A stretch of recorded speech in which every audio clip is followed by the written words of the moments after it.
I video amaga pujare mayam gidamakta ado ngasigi video siti akhoi gi thal werpo oibonina hajikse akhoi gi August month ki prediction hairasine go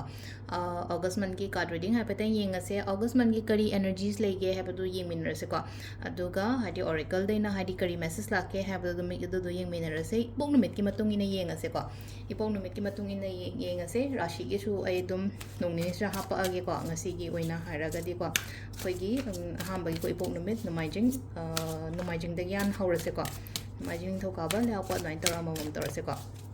The Numai Sida Lane of Hadikari energies like have the doing minerals, Sumgi Kanoma wish Kumbalera Gadico, Hadi Kamenta Kaida, the mine Ibira Moko, Hadi some Pesha has no Peshagumba manifesto, Peshagumba Laka the Bagalera Gadi, Hadi Adugi Poto, Aina, Pange, Hibagi, Adugi Kano the Ibiramo. Aduga ngasai August su oibadina August ki 8 portal ke ka manifestation gumba su mayam ma tawba yarani ko ja aduduna haidi aina pame po haidi ai job ki matang dane na khalase taraga di haidi ai thabak to phange haibagi adumai toroga ibiba adagi pesha harasina ko haidi pesa manifesto ne taraga di I receive that money ko haidi ai ngonda lakadoriyo poto lae haina adumai na gumba ibiba ado numajing dagi haurase ahambada ko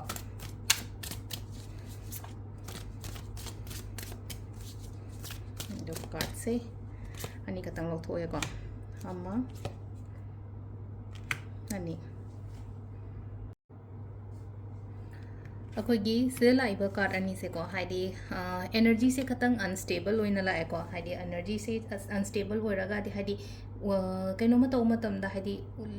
kaino taw do wakhan je ma ka tawraga leibagi type ta dumaina oina oigani ko aduduna haidi thaba ama taw matam da kitang khandaraga gumba taw ba haidi hathu haidi engonda pot ama la opportunity se khara lak pa dain piri khudong cha ba hasne ko khudong cha ba je engonda mari manga thokna lak pa ye khudong cha ba me hama ma la en hairaga su ko sida le no ko haidi dak law no changjan bana tra kaino taw ba no hathu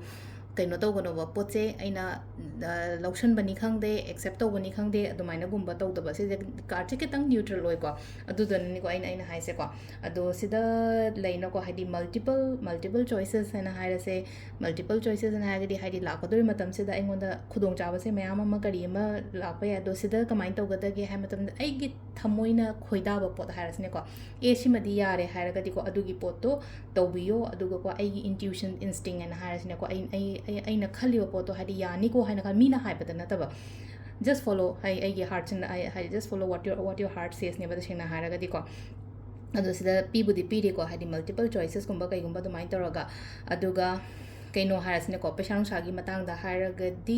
pesa se ai kadai de invest to doino kai doino hadi minaga hadi pesa investor o sida pothadar on traga sigi start se tawse ko che kaina hai matam da chatpi ganu ko hadi phajana consult to bio hana ko hadi yumgi mi ga tana bani khangde amaga tana bani ko adumai toroga aduga amana mu relationship hair ko relationship ki matang da kitang ko hadi commitment gumba kai gumba se hai tar khatang hadi u da bodong tawe ko sida lenga single nge gi oina harasne ko single nge gi oina harase na traga married nge gi oina haraga su no relationship se hadi yam ka haina khanba oida bu amana amagi damakta aduga hadi wa su khatang lot pa khot pa yai ko silai se ko wa lot pa na haraga di kamaina no hai kan ai gi partner sin ai unda loina haidok ta ba khot ta bani khangde aduna khatang nungai ta ba khot ta ba adum bagi energies khara ma su lai ko hadi wakhan nungai ta ba adegi emotionally down oiba ko hadi moon gi energy ma su lai no ko silai se aduduna hadi adugi energies khara ma su lai ko sida adu sida thala amni na hadi tha se mangal su dum pi ko hadi sida thala ai hadi ngandi ngali na uri na pot mem se aduduna masa mathan da ko hadi akoina lampi di dum pirak padi oigani ba sisina ko yi aham bagi keno gi oire ko adu oracle leina hadi kari keno lake habadu habedi ngase ko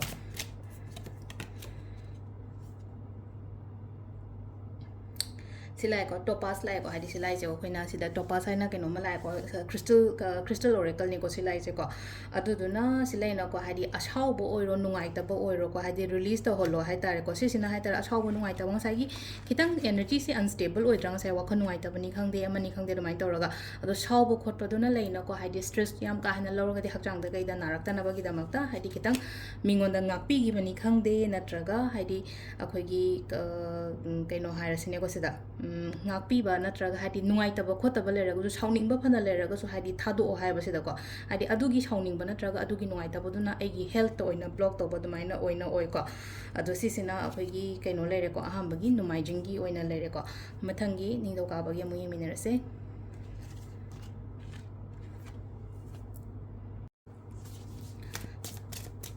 ꯃꯊꯪꯒꯤꯁꯤꯅ ꯑꯩꯈꯣꯏꯒꯤ ꯃꯟꯗꯦꯒꯤꯀꯣ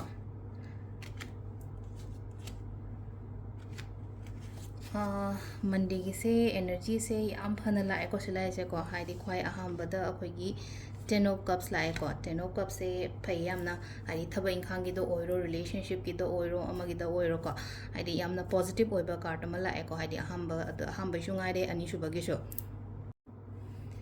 ꯑꯗꯣ ꯈ꯭ꯋꯥꯏ ꯑꯍꯥꯟꯕꯗ relationship ꯑꯣꯏꯔꯣ ꯅꯠꯇ꯭ꯔꯒ ꯏꯃꯨꯡ ꯃꯅꯨꯡꯒꯤ ꯑꯣꯏꯔꯣ ꯑꯃꯒꯤ ꯑꯣꯏꯔꯣ ꯌꯥꯝ ꯅꯨꯡꯁꯤꯅꯅ ꯂꯩꯕ ꯁ꯭ꯇꯦꯕꯜ ꯑꯣꯏꯀꯣ ꯑꯦꯅꯔꯖꯤꯁꯦ ꯌꯥꯝꯅ ꯍꯥꯏꯗꯤ ꯁꯥꯎꯅꯕ ꯈꯣꯠꯅꯕ ꯀꯩꯀꯥ ꯅꯨꯡꯉꯥꯏꯇꯕ ꯈꯣꯠꯇꯕꯒꯨꯝꯕ ꯂꯩꯔꯒꯁꯨ ꯍꯟꯗꯛꯀꯤ ꯂꯥꯛꯏꯕ ꯃꯇꯝꯁꯤꯒꯤ ꯑꯣꯏꯅ ꯍꯥꯏꯔꯒꯗꯤ ꯅꯨꯡꯁꯤꯅꯅ ꯂꯩꯕ ꯑꯗꯨꯃꯥꯏꯅ ꯇꯧꯔꯒ ꯄꯤꯔꯤꯀꯣ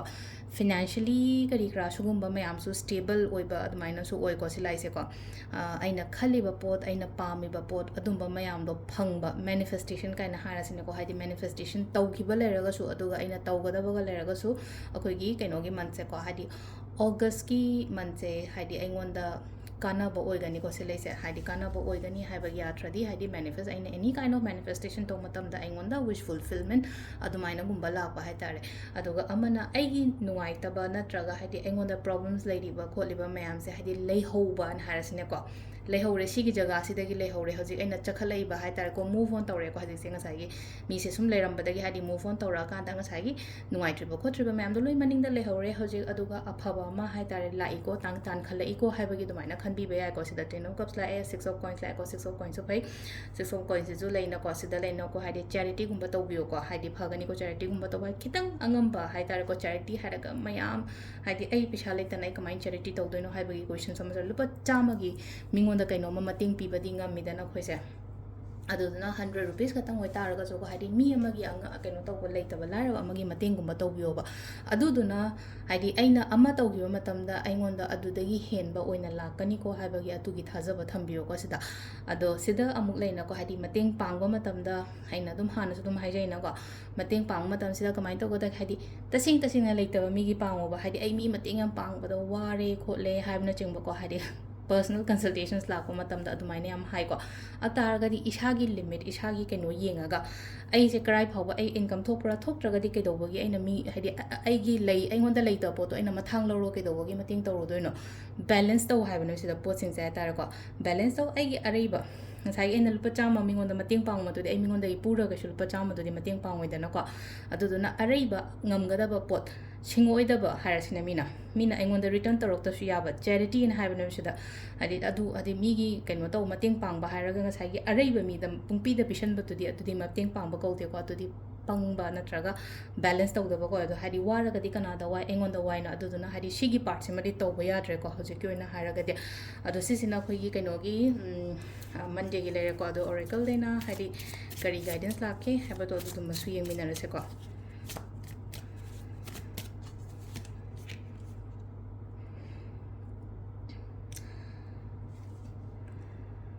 ꯁꯤꯗ ꯂꯥꯛꯑꯦꯀꯣ ꯑꯦꯃꯤꯇ꯭ꯔꯤꯟ ꯍꯥꯏꯅ ꯂꯥꯛꯑꯦꯀꯣ ꯑꯦꯃꯤꯇ꯭ꯔꯤꯟꯁꯦ ꯈꯤꯇꯪ ꯍꯥꯏꯗꯤꯀꯣ ꯀꯩꯅꯣꯅꯦ ꯑꯩꯈꯣꯏꯒꯤ ꯁꯤꯗ ꯂꯥꯛꯏꯕ ꯀꯥꯔꯠꯁꯦꯀꯣ ꯑꯩꯈꯣꯏꯒꯤ ꯑꯦꯃꯤꯇ꯭ꯔꯤꯟ ꯍꯥꯏꯅ ꯍꯥꯏꯁꯦꯀꯣ ꯁꯤ ꯂꯩꯀꯣ ꯍꯥꯏꯗꯤ ꯀꯩꯅꯣꯝꯃ ꯇꯧꯕ ꯃꯇꯝꯗꯀꯣ ꯍꯥꯏꯗꯤ ꯀꯣꯟꯐꯤꯗꯦꯟꯁ ꯂꯩꯌꯣꯀꯣ ꯈꯤꯇꯪ ꯑꯩꯅ ꯆꯠꯇꯣꯔꯤꯕ ꯑꯩꯅ ꯇꯧꯗꯣꯔꯤꯕ ꯀꯩꯅꯣ ꯃꯌꯥꯝꯁꯤꯗꯀꯣ ꯏꯁꯥꯒꯤ ꯑꯣꯏꯅ ꯍꯥꯏꯗꯤ ꯀ꯭ꯔꯤꯌꯦꯇꯤꯕꯤꯇꯤ ꯌꯥꯝꯅ ꯂꯩꯌꯦꯕ ꯂꯩꯔꯒꯁꯨ ꯂꯩꯅꯀꯣ ꯍꯧꯖꯤꯛ ꯄꯥꯡꯊꯣꯛꯄ ꯉꯝꯗꯕꯅꯤ ꯈꯪꯗꯦ ꯑꯃꯅꯤ ꯈꯪꯗꯦ ꯑꯗꯨꯃꯥꯏꯅꯒꯨꯝꯕ ꯂꯩꯔꯒꯗꯤ ꯄꯥꯡꯊꯣꯛꯄꯤꯌꯣ ꯍꯧꯖꯤꯛꯁꯦ ꯍꯥꯏꯇꯥꯔꯦꯀꯣ ꯑꯩꯁꯦ ꯇꯧꯒꯦ ꯍꯥꯏꯅ ꯈꯜꯂꯒꯗꯤ ꯇꯧꯕ ꯉꯝꯒꯗꯕ ꯃꯤꯅꯤꯀꯣ ꯁꯤꯗ ꯍꯥꯏꯗꯤ ꯃꯦꯁꯀꯨꯂꯤꯟ ꯑꯦꯟ ꯐꯦꯃꯤꯅꯤꯟ ꯑꯦꯅꯔꯖꯤꯁ ꯑꯅꯤꯃꯛ ꯄꯨꯜꯂꯞ ꯍꯥꯏꯇꯥꯔꯦꯀꯣ ꯕꯦꯂꯦꯟꯁ ꯇꯧꯔꯒ ꯂꯥꯛꯑꯦꯀꯣ ꯄꯣꯠꯁꯤꯡꯁꯦꯀꯣ ꯑꯗꯨꯗꯨꯅ ꯍꯥꯏꯗꯤ ꯅꯨꯄꯥ ꯊꯣꯛꯄ ꯑꯣꯏꯔꯣ ꯅꯨꯄꯤ ꯊꯣꯛꯄ ꯑꯣꯏꯔో ꯂꯩꯅꯀꯣ ꯍꯥꯏꯗꯤ ꯇꯧꯒꯦ ꯍꯥꯏꯅ ꯇꯁꯦꯡꯅ ꯈꯜꯂꯒꯗꯤ ꯇꯧꯕ ꯉꯝꯒꯅꯤ ꯑꯗꯨꯗꯨꯅ ꯍꯥꯏꯗꯤ ꯑꯩꯅ ꯈꯜꯂꯤꯕ ꯑꯩꯅ ꯄꯥꯝꯃꯤꯕ ꯄꯣꯠꯇꯣ ꯍꯥꯏꯗꯤ ꯀꯣꯟꯐꯤꯗꯦꯟꯠꯂꯤ ꯆꯠꯂꯣ ꯍꯥꯏꯗꯤ ꯀꯤꯗꯅ ꯍꯥꯏꯔꯁꯤꯅꯦꯀꯣ ꯑꯗꯨꯃꯥꯏꯅ ꯇꯧꯔꯒ ꯁꯤꯁꯤꯅ ꯑꯩꯈꯣꯏꯒꯤ ꯅꯤꯡꯊꯧꯀꯥꯕꯒꯤ ꯂꯩꯔꯦꯀꯣ ꯃꯊꯪꯒꯤ ꯑꯃꯨꯛ ꯑꯩꯈꯣꯏꯒꯤ ꯂꯩꯕꯥꯛꯄꯣꯛꯄꯒꯤ ꯑꯃꯨꯛ ꯌꯦꯡꯃꯤꯟꯅꯔꯁꯦ ꯃꯌꯥꯝ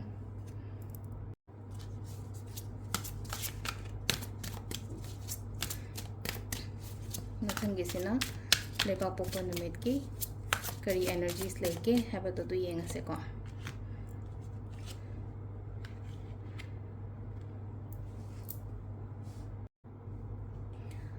ꯃꯊꯪꯒꯤꯁꯤꯅ ꯑꯩꯈꯣꯏꯒꯤ ꯂꯩꯕꯥꯛ ꯄꯣꯛꯄꯒꯤꯀꯣ ꯂꯩꯕꯥꯛ ꯄꯣꯛꯄꯒꯤ ꯑꯣꯏꯅ ꯍꯥꯏꯔꯒꯗꯤ ꯍꯟꯗꯛꯀꯤ ꯊꯥꯁꯦ ꯌꯥꯝꯅ ꯍꯣꯠꯅꯒꯗꯕ ꯃꯇꯝꯅꯤꯀꯣ ꯍꯣꯠꯅꯒꯗꯕ ꯃꯇꯝꯅꯤ ꯒꯤꯞ ꯑꯞ ꯇꯧꯕ ꯌꯥꯗꯦꯀꯣ ꯍꯥꯏꯗꯤ ꯁꯤꯆꯨꯋꯦꯁꯟꯁꯦ ꯑꯦꯅꯤ ꯀꯥꯏꯟ ꯑꯣꯐ ꯁꯤꯆꯨꯋꯦꯁꯟꯁ ꯍꯥꯏꯇꯥꯔꯦꯀꯣ ꯍꯥꯏꯗꯤ ꯋꯥꯠ ꯑꯦꯚꯔ ꯗ ꯁꯤꯆꯨꯋꯦꯁꯟꯁ ꯀꯣ ꯍꯥꯏꯗꯤ ꯑꯐꯕ ꯑꯣꯏꯔꯣ ꯐꯠꯇꯕ ꯑꯣꯏꯔꯣꯀꯣ ꯍꯥꯏꯗꯤ ꯒꯤꯞ ꯑꯞ ꯇꯧꯕ ꯌꯥꯗꯦꯅ ꯍꯥꯏꯀꯣ ꯁꯤꯗ ꯂꯩꯁꯦ ꯑꯩꯈꯣꯏꯅ ꯍꯥꯏꯗꯤ ꯑꯩ ꯃꯥꯏ ꯄꯥꯛꯇꯕ ꯌꯥꯗꯦ ꯑꯩꯅ ꯇꯧꯔꯤꯕ ꯊꯕꯛꯇꯨꯗ ꯍꯥꯏꯔꯁꯤꯅꯦꯀꯣ ꯑꯩꯅ ꯇꯧꯔꯤꯕ ꯊꯕꯛꯇꯨꯗ ꯑꯩ ꯃꯥꯏ ꯄꯥꯛꯇꯕ ꯌꯥꯗꯦ ꯑꯗꯨꯗꯨꯅ ꯍꯥꯏꯗꯤꯀꯣ ꯍꯥꯏꯗꯤ ꯃꯤꯅ ꯗꯤꯃꯣꯇꯤꯕꯦꯠ ꯇꯧꯔꯛꯄ ꯌꯥꯏꯀꯣ ꯍꯥꯏꯗꯤ ꯁꯤꯙꯔꯛꯄ ꯅꯠꯇ꯭ꯔꯒ ꯆꯤꯡꯊꯕꯤꯅꯕ ꯈꯣꯠꯅꯕ ꯑꯗꯨꯃꯥꯏꯅꯒꯨꯝꯕ ꯍꯣꯠꯅꯔꯛꯄ ꯌꯥꯏꯀꯣ ꯑꯗꯨꯒ ꯏꯃꯨꯡ ꯃꯅꯨꯡ ꯍꯥꯏꯔꯁꯦꯀꯣ ꯏꯃꯨꯡ ꯃꯅꯨꯡ ꯑꯣꯏꯔꯣ ꯑꯩꯒꯤ ꯄꯥꯔꯠꯅꯔ ꯑꯣꯏꯔꯣ ꯅꯠꯇ꯭ꯔꯒ ꯑꯩꯒꯤ ꯅꯛꯅꯔꯤꯕ ꯑꯀꯣꯏꯕꯗ ꯂꯩꯔꯤꯕ ꯃꯌꯥꯝꯁꯤꯅꯀꯣ ꯍꯥꯏꯗꯤ ꯑꯩꯉꯣꯟꯗ ꯀꯩꯅꯣꯝ ꯍꯥꯏꯔꯛꯑꯒꯀꯣ ꯑꯗꯨꯃꯥꯏꯅ ꯇꯧꯔꯒ ꯍꯥꯏꯗꯤ ꯑꯩꯁꯦ ꯈꯤꯇꯪ ꯏꯟꯇꯔꯦꯁ ꯅꯠꯇ꯭ꯔꯒ ꯍꯥꯏꯗꯤꯀꯣ ꯀꯩꯅꯣ ꯑꯣꯏꯕ ꯏꯃꯣꯁꯅꯦꯜꯒꯨꯝꯕ ꯈꯤꯇꯪ ꯗꯥꯎꯟ ꯆꯠꯄ ꯌꯥꯏꯀꯣ ꯑꯗꯨꯗꯨꯅ ꯍꯥꯏꯗꯤ ꯑꯗꯨꯝꯕ ꯃꯌꯥꯝꯗꯣ ꯂꯣꯏꯅ ꯑꯚꯣꯏꯗ ꯇꯧ ꯍꯥꯏꯕꯅꯦꯕꯀꯣ ꯑꯩꯈꯣꯏꯅ ꯁꯤꯗ ꯍꯥꯏꯁꯦ ꯀꯩꯅꯣ ꯖꯁ ꯐꯣꯀꯁ ꯊꯝꯃꯣ ꯑꯩꯅ ꯍꯧꯖꯤꯛ ꯇꯧꯗꯣꯔꯤꯕ ꯊꯕꯛꯁꯤꯗ ꯐꯣꯀꯁ ꯊꯝꯃꯣ ꯏꯁꯥ ꯏꯊꯟꯗ ꯃꯣꯇꯤꯕꯦꯇꯦꯠ ꯑꯣꯏꯌꯣꯅ ꯍꯥꯏꯀꯣ ꯁꯤꯗ ꯑꯗꯨꯒ ꯑꯃꯅ ꯁꯤꯅꯀꯣ ꯇ꯭ꯔꯥꯚꯦꯂꯤꯡꯒꯨꯝꯕ ꯀꯩꯒꯨꯝꯕ ꯈꯤꯇꯪ ꯏꯟꯗꯤꯀꯦꯠꯁ ꯇꯧꯋꯦꯀꯣ ꯈꯔ ꯑꯃꯁꯨ ꯍꯥꯏꯗꯤ ꯆꯠꯄ ꯈꯣꯠꯄ ꯑꯃ ꯑꯗꯨꯃꯥꯏꯅ ꯇꯧꯔꯒ ꯂꯝ ꯆꯠꯄꯅꯤ ꯈꯪꯗꯦ ꯑꯃꯅꯤ ꯈꯪꯗꯦꯀꯣ ꯑꯗꯣ ꯁꯤꯗ ꯑꯩꯅ ꯍꯥꯏꯒꯗꯕ ꯍꯥꯏꯗꯤ ꯀꯔꯤꯌꯔꯒꯤ ꯑꯣꯏꯅ ꯍꯥꯏꯔꯗꯤ ꯒꯤꯞ ꯑꯞ ꯇꯧꯕ ꯁꯨꯡꯌꯥ ꯌꯥꯗꯦꯀꯣ ꯑꯗꯨꯒ ꯍꯥꯏꯗꯤ ꯃꯤꯅ ꯉꯥꯡꯕ ꯈꯣꯠꯄꯗꯁꯨ ꯌꯥꯝ ꯀꯥ ꯍꯦꯟꯅꯁꯨ ꯆꯠꯄꯤꯒꯅꯨꯀꯣ ꯌꯥꯔꯒꯗꯤ ꯃꯤꯅ ꯉꯥꯡꯕ ꯈꯣꯠꯄꯗꯁꯨ ꯌꯥꯝ ꯀꯥ ꯍꯦꯟꯅ ꯆꯠꯄꯤꯒꯅꯨ ꯑꯗꯣ ꯁꯤ ꯂꯩꯁꯦꯀꯣ ꯍꯥꯏꯗꯤ ꯁꯤꯗ ꯍꯥꯏꯗꯤ ꯄ꯭ꯔꯤꯗꯤꯛꯁꯟꯁꯦ ꯍꯥꯏꯗꯤ ꯋꯤꯜ ꯄꯥꯋꯔ ꯁꯛꯁꯦꯁ ꯑꯦꯆꯤꯞꯃꯦꯟꯅꯤꯀꯣ ꯁꯦꯡꯅ ꯍꯥꯏꯔꯒꯗꯤ ꯑꯩ ꯐꯖꯅ ꯍꯣꯠꯅꯔꯒꯗꯤ ꯑꯩꯉꯣꯟꯗ ꯐꯪꯕ ꯂꯥꯛꯄ ꯈꯣꯠꯄ ꯑꯗꯨꯝꯕ ꯃꯌꯥꯝꯗꯣ ꯂꯣꯏꯅ ꯂꯥꯛꯄ ꯑꯗꯨꯒ ꯁꯤꯗ ꯑꯃꯨꯛ ꯂꯩꯅꯀꯣ ꯈꯤꯇꯪ ꯔꯤꯂꯦꯁꯟꯁꯤꯞꯇꯁꯨ ꯂꯩꯅꯀꯣ ꯈꯤꯇꯪ ꯍꯥꯏꯗꯤ ꯁꯨꯝ ꯑꯩꯈꯣꯏꯒꯤ ꯑꯩꯒ ꯂꯣꯏꯅꯔꯤꯕ ꯃꯤꯗꯨꯅꯀꯣ ꯈꯤꯇꯪ ꯑꯩꯈꯣꯏꯒꯤ ꯀꯟꯇ꯭ꯔꯣꯜꯒꯨꯝꯕ ꯀꯩꯒꯨꯝꯕ ꯍꯥꯏꯔꯁꯤꯅꯦꯀꯣ ꯍꯥꯏꯗꯤ ꯃꯥꯅ ꯍꯥꯏꯔꯤꯉꯩ ꯌꯥꯅꯕ ꯈꯣꯠꯅꯕ ꯑꯗꯨꯃꯥꯏꯅ ꯇꯧꯔꯒ ꯑꯗꯨꯝꯕꯁꯨ ꯈꯔ ꯂꯩꯔꯦꯀꯣ ꯑꯗꯨꯗꯨꯅ ꯍꯥꯏꯗꯤ ꯃꯥꯅ ꯍꯥꯏꯔꯤꯕ ꯌꯥꯕꯁꯦ ꯈꯤꯇꯪ ꯏꯔꯤꯇꯦꯠ ꯑꯣꯏꯔꯛꯄ ꯌꯥꯏꯀꯣ ꯍꯥꯏꯗꯤ ꯃꯥꯅ ꯍꯥꯏꯔꯤꯉꯩ ꯁꯤ ꯇꯧꯅꯤ ꯍꯥꯏꯔꯛꯄ ꯃꯇꯝꯗ ꯑꯗꯣ ꯁꯤꯗ ꯈꯇꯪ ꯍꯥꯏꯇꯥꯔꯦꯀꯣ ꯈꯔ ꯁꯤꯒꯤ ꯃꯇꯥꯡꯁꯤꯗꯅ ꯂꯩꯅꯀꯣ ꯍꯥꯏꯗꯤ ꯈꯠꯅꯕ ꯆꯩꯅꯕ ꯈꯣꯠꯄ ꯑꯗꯨꯝꯕ ꯃꯌꯥꯝꯗꯣ ꯈꯔ ꯑꯚꯣꯏꯗꯀꯨꯝꯕ ꯇꯧꯕꯤꯌꯨꯀꯣ ꯀꯣꯟꯐ꯭ꯂꯤꯛ ꯊꯣꯛꯍꯟꯒꯅꯣ ꯀꯩꯅꯣꯒꯤ ꯍꯥꯏꯗꯤ ꯔꯤꯂꯦꯁꯟshipꯀꯤ ꯃꯇꯥꯡꯗ ꯃꯤ ꯑꯃ ꯅꯠꯇ꯭ꯔꯒ ꯑꯃꯅ ꯍꯥꯏꯔꯁꯤꯅꯦꯀꯣ ꯑꯩꯈꯣꯏꯒꯤ ꯑꯩꯒꯤ ꯑꯅꯛꯄꯗ ꯑꯣꯏꯔꯣ ꯑꯩꯒꯤ ꯑꯀꯣꯏꯕꯗ ꯂꯩꯔꯤꯕ ꯈꯣꯠꯂꯤꯕ ꯃꯤꯉꯩ ꯍꯥꯏꯇꯥꯔꯦꯀꯣ ꯑꯩꯈꯣꯏꯅ ꯏꯕꯥꯏꯅꯤꯁꯦ ꯍꯥꯏꯗꯤ ꯉꯪꯅꯔꯒ ꯅꯠꯇ꯭ꯔꯒ ꯈꯠꯅꯔꯒ ꯃꯣꯏꯅ ꯑꯣꯏꯅ ꯍꯔꯥꯎꯒꯅꯦꯕ ꯑꯗꯨꯗꯨꯅ ꯍꯥꯏꯗꯤ ꯇꯥꯕꯤꯗꯕ ꯍꯥꯏꯗꯤ ꯉꯁꯥꯏꯒꯤ ꯏꯟꯚꯣꯜꯞꯃꯦꯟ ꯍꯥꯏꯔꯁꯤꯅꯦꯀꯣ ꯊꯔꯠ ꯄꯥꯔꯇꯤ ꯏꯟꯚꯣꯜꯞꯃꯦꯟ ꯊꯔꯠ ꯄꯥꯔꯇꯤ ꯏꯟꯚꯣꯜꯞꯃꯦꯟꯁꯦ ꯉꯁꯥꯏꯒꯤ ꯍꯁꯕꯦꯟ ꯋꯥꯏꯐꯇꯨꯗ ꯍꯥꯏꯗꯤ ꯃꯤ ꯑꯃ ꯆꯪꯉꯛꯄꯗꯣ ꯑꯗꯨꯅ ꯊꯔꯠ ꯄꯥꯔꯇꯤ ꯈꯛꯇꯪꯅꯤ ꯍꯥꯏꯕꯁꯦ ꯐꯦꯃꯤꯂꯤ ꯃꯦꯝꯕꯔꯅꯁꯨ ꯏꯟꯚꯣꯜꯞ ꯇꯧꯕ ꯑꯗꯨꯝ ꯂꯩꯅꯀꯣ ꯍꯥꯏꯗꯤ ꯅꯕꯥꯏꯅꯤ ꯈꯠꯅꯔꯒ ꯅꯠꯇ꯭ꯔꯒ ꯍꯥꯏꯗꯤ ꯃꯤ ꯑꯅꯤꯁꯦ ꯅꯨꯡꯉꯥꯏ ꯅꯠꯇ꯭ꯔꯒ ꯍꯥꯏꯗꯤ ꯃꯣꯏꯅ ꯑꯣꯏꯅ ꯍꯔꯥꯎꯕꯒꯤ ꯇꯥꯏꯞꯇ ꯑꯗꯨꯃꯥꯏꯅ ꯇꯧꯔꯒ ꯑꯗꯣ ꯌꯥꯔꯒꯗꯤ ꯍꯥꯏꯗꯤ ꯁꯤꯒꯤ ꯄꯣꯠꯁꯤꯃ ꯍꯥꯏꯗꯤ ꯃꯤꯒꯤ ꯏꯟꯇꯔꯐꯔꯦꯟꯁ ꯌꯥꯎꯍꯟꯒꯅꯨꯀꯣ ꯔꯤꯂꯦꯁꯟshipꯇ ꯑꯗꯣ ꯁꯤꯗ ꯑꯩꯈꯣꯏꯒꯤ ꯀꯩꯅꯣꯁꯤꯅ ꯑꯃꯨꯛ ꯀꯩ ꯍꯥꯏꯒꯦ ꯍꯥꯏꯕꯗꯨꯁꯨ ꯍꯥꯏꯐꯦꯠ ꯌꯦꯡꯃꯤꯟꯅꯔꯁꯦꯀꯣ ꯑꯣꯔꯦꯀꯜꯗꯩꯅ ꯍꯥꯏꯗꯤ ꯀꯔꯤ ꯒꯥꯏꯗꯦꯟꯁ ꯂꯥꯛꯀꯦ ꯍꯥꯏꯕꯗꯣ ꯑꯗꯨꯗꯨꯃꯒ ꯌꯦꯡꯃꯤꯟꯅꯔꯁꯦ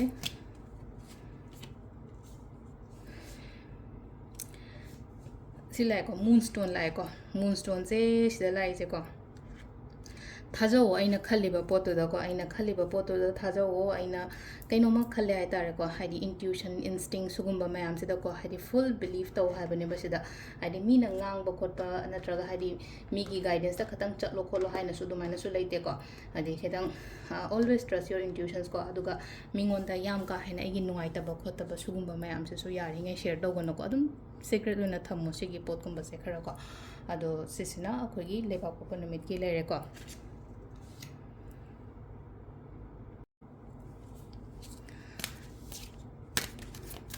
ꯃꯊꯪꯒꯤꯁꯤꯅ ꯌꯨꯝꯖꯀꯩꯁ ꯅꯨꯃꯤꯠꯀꯤ ꯌꯨꯝꯖꯀꯩꯁꯒꯤꯁꯨ ꯄꯥꯔꯠ ꯑꯅꯤ ꯈꯛꯇꯪ ꯂꯧꯊꯣꯛꯑꯒꯦ ꯌꯨꯝꯖꯀꯩꯁꯒꯤ ꯑꯣꯏꯅ ꯀꯔꯤ ꯑꯦꯅꯔꯖꯤꯁ ꯂꯥꯛꯀꯦ ꯍꯥꯏꯕꯗꯣ ꯑꯗꯨꯗꯨꯃꯁꯨ ꯌꯦꯡꯃꯤꯟꯅꯔꯁꯦ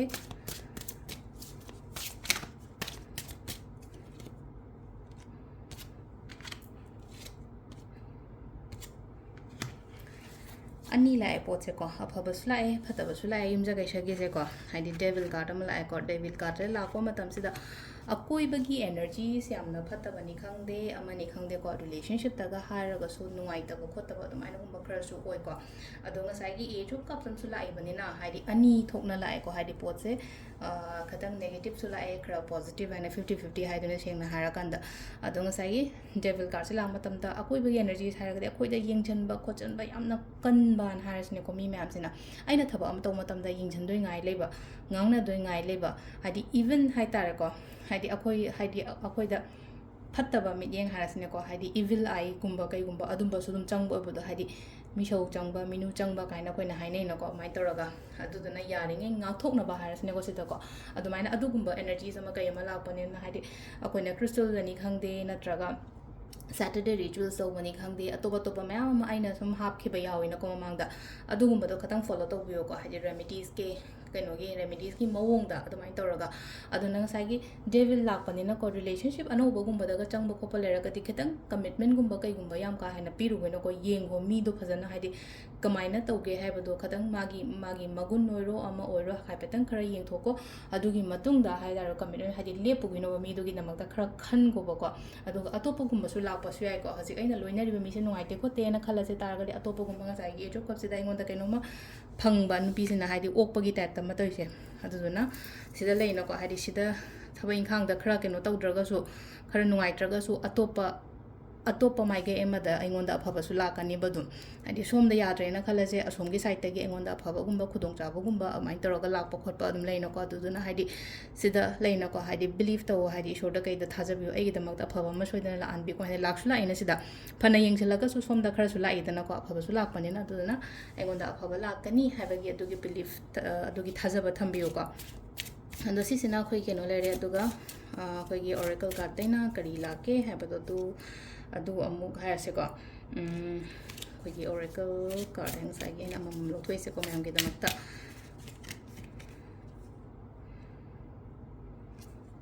ꯁꯤ ꯂꯥꯛꯑꯦꯀꯣ ꯑꯦꯖꯨꯔꯥꯏꯠ ꯍꯥꯏꯅ ꯍꯥꯏ ꯀꯩꯅꯣꯁꯦ ꯃꯥꯒꯤ ꯈ꯭ꯔꯤꯁꯇꯜ ꯃꯃꯤꯡꯁꯦꯀꯣ ꯑꯗꯣ ꯁꯤꯗꯀꯣ ꯏꯃꯣꯁꯅꯦꯜ ꯍꯤꯂꯤꯡ ꯌꯥꯝ ꯗꯔꯀꯥꯔ ꯑꯣꯏꯀꯣ ꯍꯧꯖꯤꯛꯁꯦ ꯍꯥꯏꯇꯥꯔꯦꯀꯣ ꯄꯥꯁꯀꯤ ꯈꯤꯇꯪ ꯅꯨꯡꯉꯥꯏꯇꯕ ꯈꯣꯠꯇꯕ ꯑꯗꯨꯃꯥꯏꯅꯒꯨꯝꯕ ꯂꯩꯔꯝꯕ ꯌꯥꯏꯀꯣ ꯑꯗꯨꯗꯣ ꯍꯥꯏꯇꯥꯔꯦ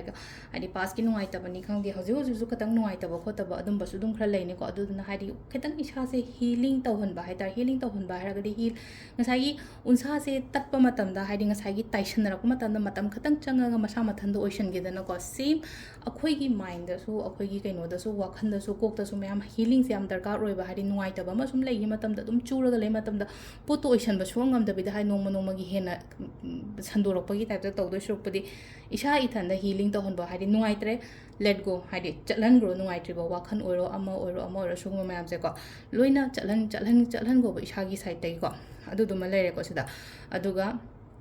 ꯑꯃꯅ ꯑꯃꯨꯛ ꯀꯃꯥꯏꯅ ꯇꯧꯒꯗꯒꯦ ꯍꯥꯏ ꯀꯥꯟꯗ ꯏꯁꯥꯗ ꯃꯇꯝ ꯄꯤꯕꯁꯦ ꯌꯥꯝ ꯐꯩꯀꯣ ꯏꯁꯥꯗ ꯃꯇꯝ ꯄꯤꯌꯣ ꯔꯨꯇꯤꯟ ꯅꯥꯏꯅ ꯏꯁꯥꯒꯤꯗꯃꯛꯇ ꯑꯩꯈꯣꯏꯒꯤ ꯆꯥꯕ ꯊꯛꯄꯗ ꯑꯣꯏꯔꯣ ꯁꯥꯖꯦꯟꯗ ꯑꯣꯏꯔꯣ ꯑꯃꯗ ꯑꯣꯏꯔꯣꯀꯣ ꯍꯥꯏꯗꯤ ꯁꯦꯜꯐ ꯍꯤꯂꯤꯡ ꯏꯁꯥꯅ ꯏꯁꯥ ꯄꯤꯖꯗ꯭ꯔꯒꯗꯤ ꯍꯥꯏꯗꯤ ꯀꯅꯥꯅ ꯗꯣꯛꯇꯔꯅ ꯂꯥꯌꯦꯡꯕꯤꯒꯗꯕ ꯅꯠꯇꯦꯀꯣ ꯈ꯭ꯋꯥꯏ ꯐꯔꯁꯇꯤ ꯏꯁꯥꯅ ꯂꯥꯌꯦꯡꯖꯒꯗꯕꯅꯤꯀꯣ ꯑꯗꯣ ꯁꯤꯗ ꯂꯩꯔꯦꯀꯣ ꯑꯩꯈꯣꯏꯒꯤ ꯑꯣꯏꯅ ꯌꯨꯝꯖꯀꯩꯁꯒꯤ ꯑꯣꯏꯅ ꯁꯤ ꯂꯩꯔꯦꯀꯣ ꯃꯊꯪꯒꯤ ꯑꯃꯨꯛ ꯑꯩꯈꯣꯏꯒꯤ ꯁꯒꯣꯜꯁꯦꯟꯒꯤ ꯑꯃꯨꯛ ꯌꯦꯡꯃꯤꯟꯅꯔꯁꯤ ꯃꯌꯥꯝ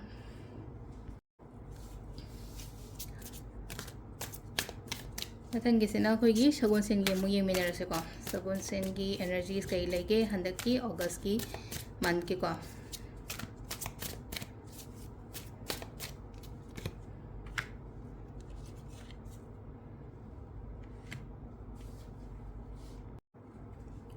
अदो से लेरे सगोन गिसे को सगोन सेन गिसे एनर्जी से खतंग हाई तारे को हाई खतंग रिजिड होइना हारसने को अनम ताबगुंबा हारसे समना हाबदा कैनोमा तौगे है मतमदा अइदो फंगदा यादे हैबगी दुमाइना खरा लैको हंदकी थासे हाइदि अइदो अइना तौरिबा पोतसे अइदो फंगदे होचो होनगनी को यामना से लेजो 7 ऑफ wands की एनर्जी सम सुलाइको 7 ऑफ wands से हाइदि challenges obstacles competitions अदुंबा मयाम दुनि बचे सेंगना हारगदि थबा इंखांग तौ मतमदा को रिलेशनशिप की ओइना हारगदि खितंग अतोप्पा करी करा लोइ तोखरजेबा रिलेशनशिप तना खितंग नुवाइतबा खोतबा हाजने को अदुम मीनागा येटलगा लेबदो अइंगोंदा हाइदि पास्टगा हाइदि अइगा खंगनरबा मी ओइरो नत्रग अमा ओइरो को हाइदि चटख्रगसु अइंगोंदा अदुम हाइदि अमा नत्रग अमा अदुम मागी वाखनना येटपनी खंगदे मा मसामकना हाइतारे को अइंगोंदा ngata yantana horokpani khangde amani khangde amai toroga leiko si leise ko aduduna sida laiba energy san hairagadi ko haidi aina pame poto di haitare sida akoigi some kind of thabaktaga higher level or natraga position gumba kai gumba natraga promotion hairasine ko adu taragadi adugi poto thuna phangba ko pa adumaina oina oiba ko aduga amana silaina ko relation aina haidu relationship ki ona di khitang haidi negative ni khangde natraga khara aina like se hadi dominating kind of my tora hadi mana hiring a yagadamne khotkadamne ka and mine some hira gadi hadi me so keno to matam da hadi nungai raktabo kai gosu koi gumba su yaw with no ko adu dun ni ko sida adu dun hadi katang emotional kai ka sugumba emotions me am se hadi control to bio hadi mind gi decide to ko thabak to matam da oiro relationship ki keno da oiro ko sida like se ko adu ngai gi 7 of wands gi energies amusu la ibanina hadi aina tawriba pot natraga aina honariba sugumba mayam se aingonda phango la o chango habagi adum basudum lai ko aduna hadi give up tawgono on habagi da wadi wa ba ko khara haida ithanda loina mo khona ba ithanda loi mo khona ba relationship to sab haida samna habada akoi gi one person khatang haidi relationship se phajana phan ge aina khanbado ama nga sai ai opposite person natraga opposite partner duna hadi ka henna ga interest ka yaw to khota ba adum basudum khara su lai ko aduga akoi gi kaino sida aina honariba aina tawriba kholiba mayam se aingonda phangba result se growth natraga hadi fruitful oiba dumai taroga lai ko sisina koi gi cards ki leire aduga koi gi keno sina hape yenga se ko hadi oracle daina kari message lake hape do do masu yenga se ko hadi shagi oina fluoride lai ko fluoride se koina student ki bracelet ga am hapane si ki fluoride se ko ado sida lai ko hadi mi gi damak da ai sha change to gono ko hadi mi gi damak da change to gono ai se ai dauna dum layo aina learning ba mong da dum lay ko yamna natural oina layo adu du na hena ingonda phaba oigani ba hadi ngasai gi si gi ai gi partner sina mana ai si to ba pam de hadi sumaina setlo sumaina tawo sumaina chatlo haiba adu gi instruction chat kano ba ai isa gi aina learning ba mong da ngangning ba mong da setning ba mong da ama oiro ko hadi adumaina gumba follow to bi ba hadi natural oina layo hai ai gi mahusha da gi leirak ba mong do adumaina gum layon habani sida haise ko adu du na hena aingonda yamna shanti phangba su oigani keno phaba su oeba adu sisina akoi gi sakon sen numit ki oina oire ko keno se card reading se mathangi mu irai gi minal se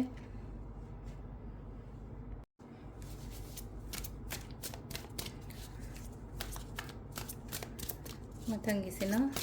irai numit ki mu yenga se ko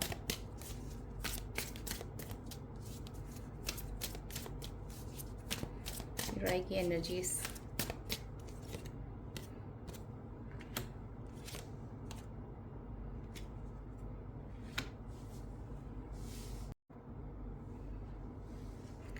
Sida laiba card ani sigi energies na harase ado sida laino ko wakhan yam ka hena khanjale hojigan se overthinking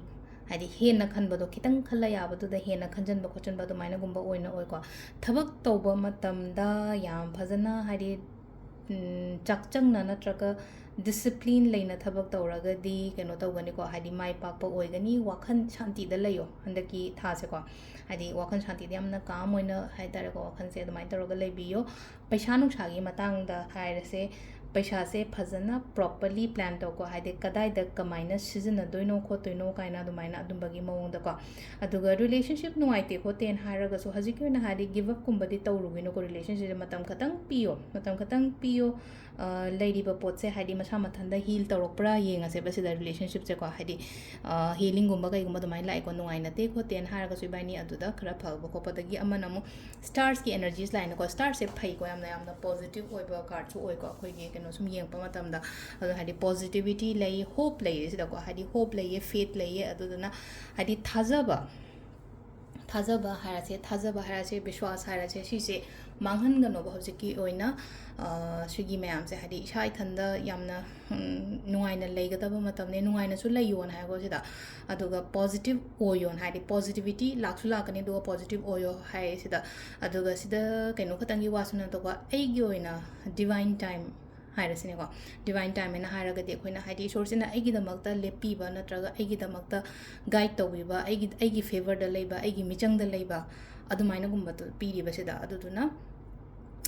star gumba lai se yam pai ko hadi universe na ingon the blessings me am piba bor me am baduna hadi light in khoram matam da ko dum phajana khoram biyo aigi damakta di ma leiri ko hadi mayam na keno tawdraga su mi atai letraga su hadi source ma leiri ko habage tu gi thajaba amaga loina na adumaina gumba tawbiba ko aduga sisina khoi gi keno leire ko card ki message leire aduga mana khoi gi oracle card tagi amu yemenera se.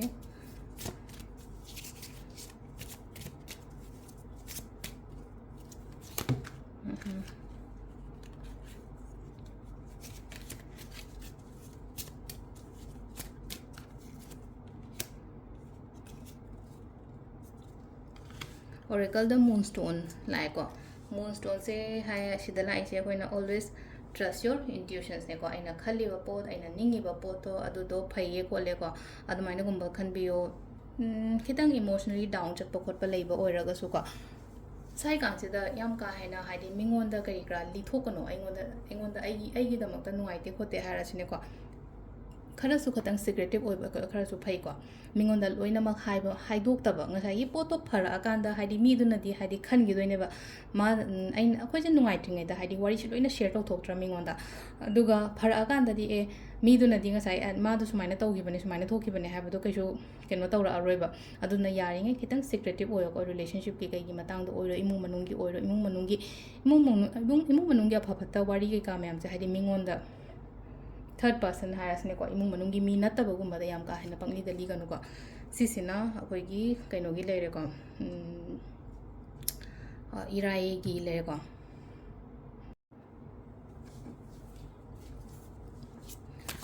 mathang gi sina akoi gi thangju numit ki mugi minarase ko thangje gi oina kari energies lakke habada du sapeti ngase myam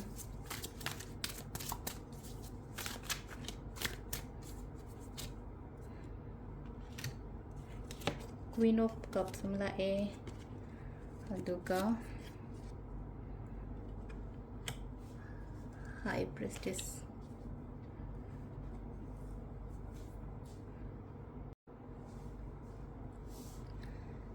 sida laiba cards and sigi matungina hairagadi ko sida su leina ko aigi intuitions aina khaliba poto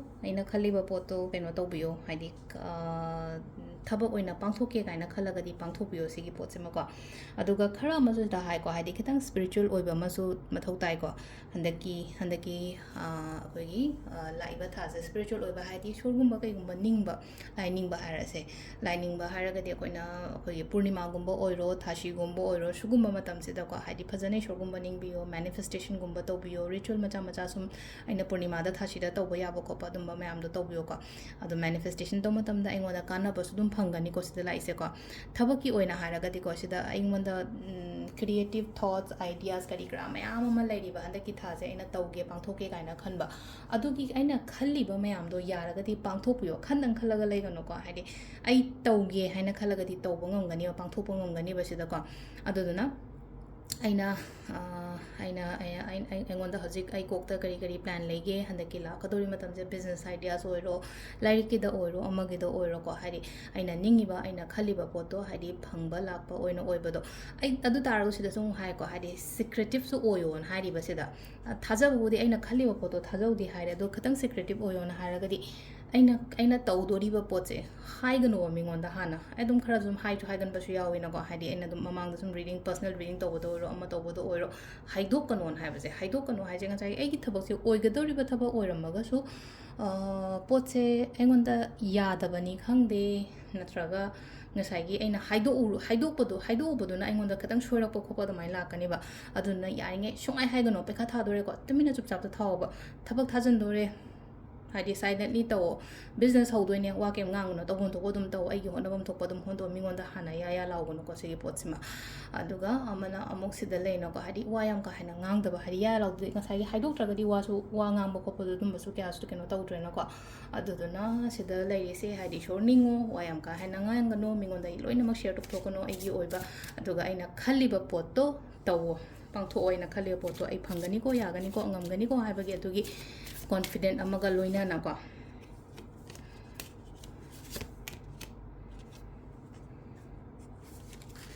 sila ko hadi mathangi sina hadi laiba ko oracle card se line ko